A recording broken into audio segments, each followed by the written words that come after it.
اے میرے شہر شب آلودہ نگارے وحشت، تیرے کوچے تیری گلیوں پہ گہن سا کیوں ہے؟ تیرے چہرے کو کیا کس نے یوں بارود آور؟ پھر سے بندوق کی گولی کا تماشا کیوں ہے؟ تیری گلیاں جو شب غم کی طرح لرزاں ہیں، انہی گلیوں میں نئے رنگ اگا کرتے تھے۔ اب تیرے لوگ شکستے غم وحشت والے تھے، ادارہ کہ جو تہذیب بنا کرتے تھے۔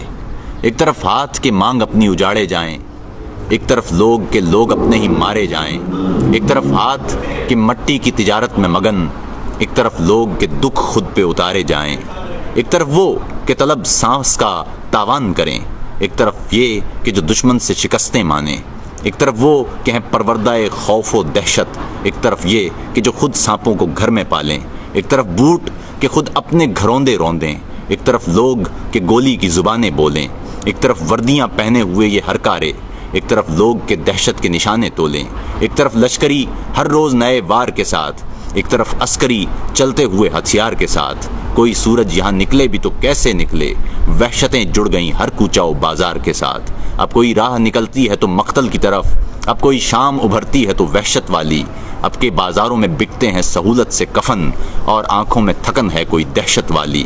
میرے لوگو، اے میرے درد گزارے لوگو، سانحہ وار کسی خوف کے مارے لوگو، اب نیا ورد یہی ہے کہ تمہیں اٹھنا ہے، آیت صبح فروزاں کے کنارے لوگو۔ ہو زباں رنگ و ثقافت یا کوئی مسلک و دین، یہ دراڑیں ہمیں ٹکڑوں میں پلٹ ڈالیں گی۔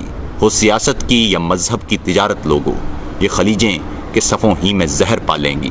روشنی کے لیے درکار ہیں گلیوں کو دیے، اور دیے وہ جنہیں خون سے بھی نکھارا جائے۔ خوف ہے خاموشی اور خوف کا رد آوازیں، اب جو چپ ہیں انہیں قاتل ہی پکارا جائے۔